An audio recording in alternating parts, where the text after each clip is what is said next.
अस्सलामुअलैकुम। मोहम्मद अज़ीज़ सिद्दीक अपने programme political diaries के साथ हाजिर खिदमत है। कल सारे ही वो भागते रहे, निहाल हाशमी भी भागता रहा, चैनल पे बैठे हुए थे और मंसूर अली खान के साथ और ABN न्यूज़ पे मैंने बड़ी वजाहत के साथ चीज़ें, और जो मैं कहता रहा हूँ वही हुआ। मैं फिर बड़ी अदब के साथ अर्ज़ करता चलूँ, शुक्र अल्हम्दुलिल्लाह, जो मैंने जिस तरह जो बातें कही थी आपके सामने बारी बारी में एक्सप्लेन, जो फैसला आ चुका है सुप्रीम कोर्ट का। मैंने तोशाखाना के बारे में डिटेल बात की थी और आज क्या पॉसिबिलिटी है वो मैं थोड़ा सा टच करूंगा उस बात को। और दूसरा जो अहम इशू है, याद कीजिएगा मेरे ट्वीट अगर बैकग्राउंड पे अगर चल सके पुराने, जिसमें मैंने सदर पाकिस्तान को पहले इलेक्शन कमीशन को, मैंने पहले वज़ीर आज़म को कहा था, मैंने इलेक्शन 60 दिनों के अंदर कराने के हवाले से। अब जो सदर पाकिस्तान ने कह दिया है इलेक्शन कमीशन को मुशावरत के लिए आए ताकि वो डेट दे सके, जो कि आईनी इख्तियार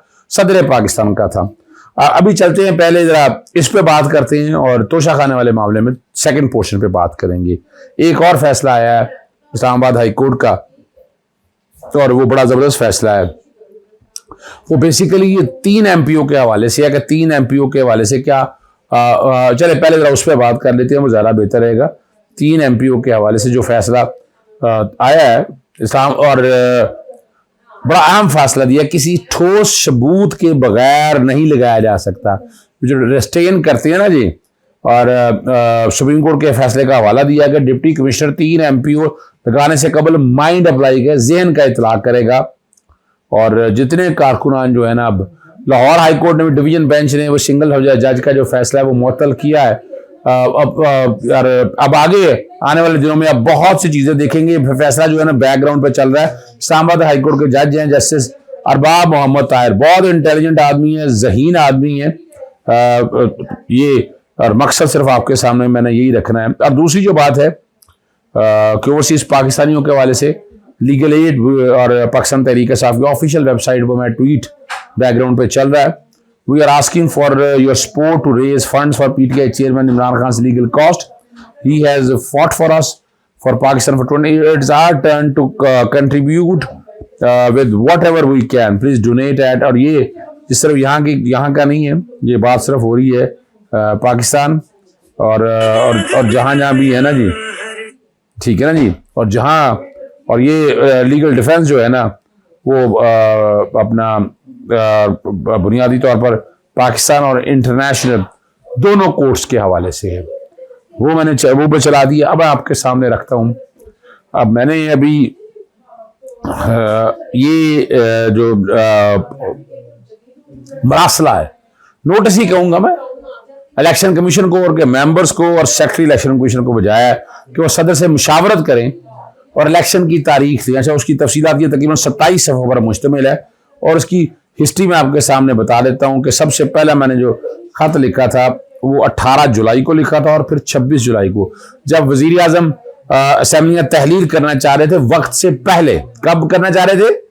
वक्त से पहले। अच्छा, वक्त से पहले मैं करना चाह रहे थे तो मैंने बड़े आर्टिकल 48 में मैंने बड़ा कहा कि जनाब आर्टिकल 224 का जिक्र करके कि आपको इलेक्शन 60 दिनों में कराने, और लॉजिक में आपको बार बार मैं बताता हूं आपके सामने कि 5 साल असेंबलियां तहलील होनी है तो उसके बाद सिर्फ 60 दिन दिए जाते ताकि इलेक्शन करवा के अगली असेंबली ये तसलसल बरकरार रखे, जमहूरियत बरकरार रहे और आइन की निफाज जो है बरकरार रखे, और तरीकाकार भी यही है।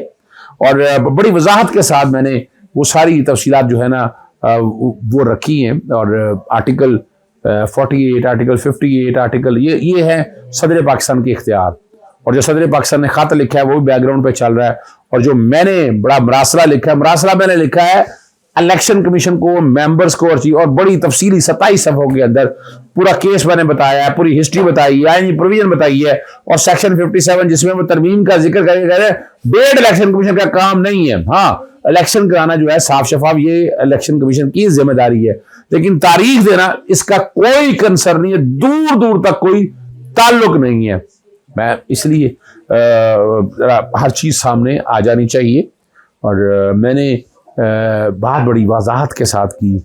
और अब अगर नहीं देंगे, अगर आगे पीछे फिर करेंगे आप तो आला अदालतों में जाऊंगा। इस पर फैसले मैंने तारीखी तौर पर मैंने आपके सामने पहले ही बताए थे दो चीज़ें आपके सामने रख दूं। अभी तक दो बहाने बनाए थे कि इलेक्शन इकट्ठे होने हैं, और मैंने उसको भी कहा था कि इलेक्शन इकट्ठे होने की ना इनमें कहीं प्रोविजन नहीं है, असेंबली अलग अलग डिफाइन है। और ये मैंने बहस भी की थी जस्टिस जवाद हसन के बाद जो फैसला आया था, फैसला तो और हाई कोर्ट ने दे दिया, सिंगल बेंच ने, डिवीजन बेंच में गया, जान के डिले करते रहे। फिर सदर पाकिस्तान सेक्शन 57 के तहत डेट दे रही थी सुबह ही असेंबलियों की। फिर सुप्रीम कोर्ट का फैसला आया, फिर 14 मई के हवाले से बात आया, इन्होंने इलेक्शन फिर नहीं कराए, और वो फिर क्या गया कि इलेक्शन कमीशन का कोई काम नहीं है डेट देना, तारीख देना। आईनी प्रोविजंस को सामने रख के अदालत ने इसकी इंटरप्रिटेशन बड़ी वजाहत के साथ कर दी है, उसमें कोई डाउट नहीं रह गया है। तो अब आप जितना मर्जी डिले करते रहे, इलेक्शन तो अब 60 दिन तो मैं वैसे ही कह रहा हूं, लेकिन 90 दिन चले मान लिया जाए। दो बहाने थे कि इलेक्शन इकट्ठे होने चाहिए, अब तो चले इलेक्शन इकट्ठे हो जाएंगे।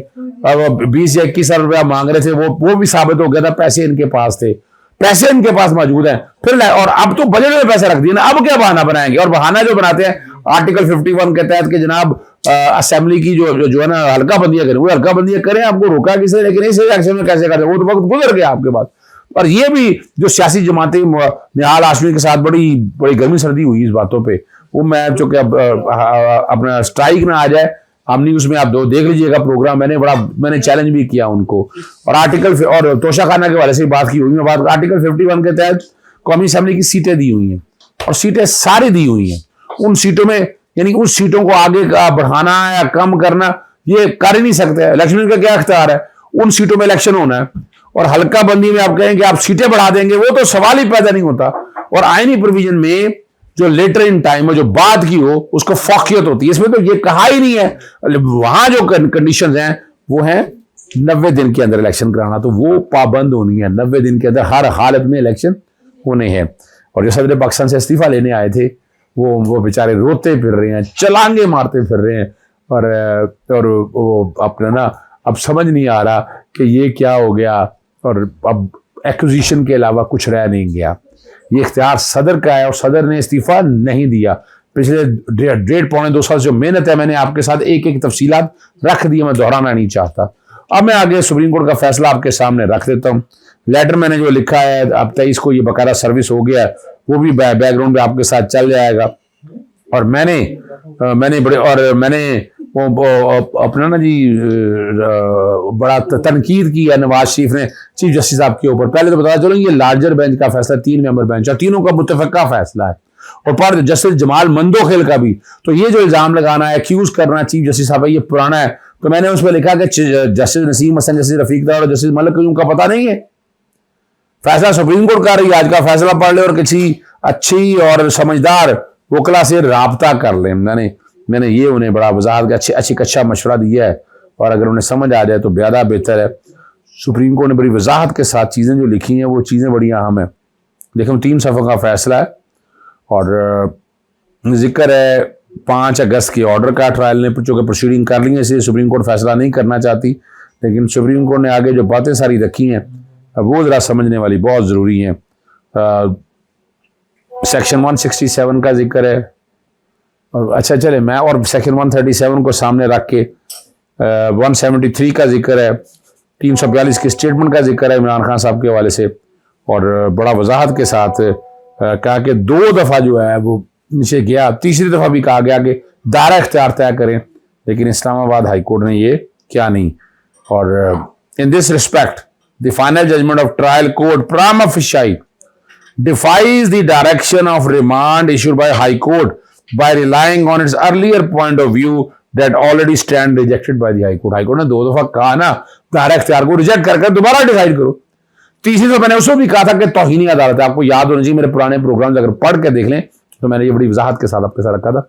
और ये फैसला जो है, इस फैसले को सामने रखिए, फैसले इस्लामाबाद हाई कोर्ट का मैंने तो आज भी को चैलेंज भी कर दिया था, मैं आ जाए भाई इस्लामाबाद हाई कोर्ट बड़ी वजाहत बड़ा वाज़ेह तौर पर, ये इस्लामाबाद हाई कोर्ट है क्या अब दायरा इख्तियार, वो मैं सारा कुछ बता चुका हूँ, मैं वो दोहराना नहीं चाहता आप लोगों के सामने। लेकिन मैं आपके सामने कोई मुख्तलिफ प्रोविजंस हैं जो मैं आपके सामने मैं चाहता हूँ कि आपके सामने रख भी दूँ ताकि आपको पता भी चल जाए। सेक्शन 137 है, इसका सब सेक्शन 4 है, where a member submits the statement of asset and liabilities under this section which is found to be false in material particular, material particular false होगी he may within 120 days from the date of submission of the statement, वो जो statement दी जाएगी उसे 120 दिन के अंदर अंदर be proceeded against the committing the offence of corrupt practices. उन्होंने कहा कि वो उसको सजा दी 117 करप्ट प्रैक्टिस के मुताबिक। बड़ी मजेदार बात है ये। एक और फिलॉसफी है सामने, 120 दिन के अंदर करना, और ये मैंने बता चुका हूं कि 3 सालों का 120 के दिन के अंदर नहीं किया था। और उससे अगला जो सेक्शन है, सेक्शन 167, अगर आप पढ़ लें, वो भी बैकग्राउंड पे चल रहा है। 167 में मुख्तलिफ चीजें दी हैं कि ब्राइबरी करेगा, ये तो बताया ही नहीं है कि अगर फॉल्स स्टेटमेंट देगी तो ये करप्शन या करप्ट प्रैक्टिस कहलाएगी। फिर आगे वो सेक्शन 170 अपना 174 है कि जिसमें बताया गया है जो ये होगा तो उसको सजा दी जा सकती है 3 साल की, और जो करप्ट प्रैक्टिस करेगा, वो कह तो दिया लेकिन करप्ट प्रैक्टिस में डिफाइन ही नहीं है। और इसके बाद सारी प्रोविजन और चलान कैसे होना है वो सारा चलना है, ज़ाब्ता फौजदारी के मुताबिक वो मुतलका सेक्शन जो हैं वो सारे दिए हैं। अगर आप इन सब को सम अप करके देखें, जो मैं पहले दिन से बात कर रहा हूँ, और ये मैंने चैलेंज भी किया है इन सब लोगों को कि ये जो ट्रायल है ये बदनीति पर मबनी है। ये ना ट्रायल जो है ना बदनीति पर कैसे मबनी है? इलेक्शन कमीशन ने अपने इख्तियार से तजावज़ किया। कैसे? स्पीकर ने एक रेफरेंस भेजा। स्पीकर कौन होता है रेफरेंस भेजने वाला? ये कौन सी आर्टिकल 63 की वायलेशन है भाई? ये तो ज्यादा से ज्यादा अगर 137 में आना है तो 120 दिन के अंदर एक्शन लेना, 120 दिन में एक्शन नहीं लिया, ये भी रिकॉर्ड की बातें हैं। और क्या किया, उधर से स्पीकर ने रेफरेंस भेज दिया स्पीकर में, और स्पीकर वो स्पीकर है जो बाइस्ड है, यानी उसका आर्टिकल 63 में इख्तियार ही कोई नहीं। तारीखी तौर पर आज तक जितने भी रेफरेंस मैंने भेजे हैं कोई फैसला नहीं किया, लेकिन ये बदनीति पर आ गया। अच्छा, आ भी गया तो इलेक्शन कमीशन इख्तियार से तजावुज कर चुका था इसके अंदर।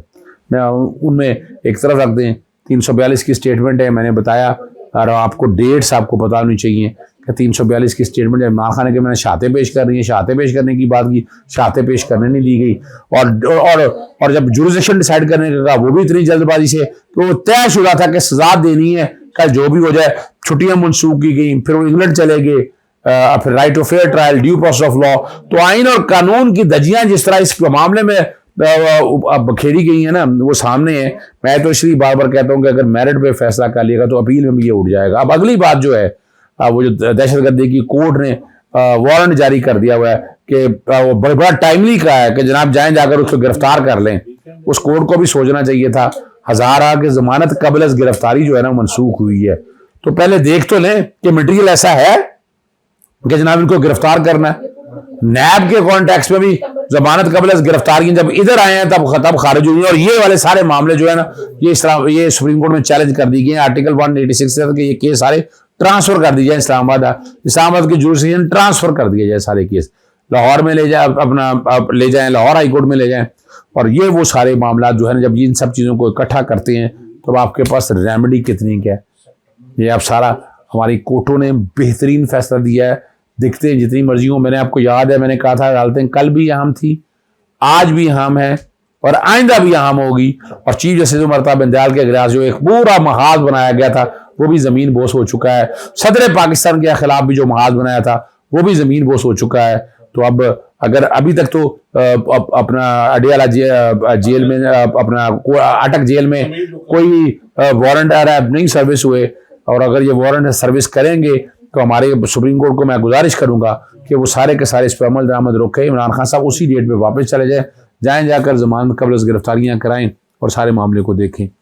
मगर इस तरह जो जुडिशल सिस्टम के साथ खेल रहे हैं वो इजाज़त ना दी जाए। और मैंने चैलेंज किया था, मैं फिर आखिर में चैलेंज करता हूँ, आ जाएं, इस पर गुफ्तगू कर लें जहाँ कहीं भी करनी है इश्यूज़ के ऊपर। सदारती ऑर्डिनेंस है जो सारी मुतल्लिका कानून पास हुए हैं और इलेक्शन एक्ट के वास्ते से ये जितना फैसला हुआ ये आइन और कानून और मेरिट के मुताबिक है। इजाज़त चाहता हूँ। अस्सलाम वालेकुम, अल्लाह हाफ़िज़। पाकिस्तान जिंदाबाद।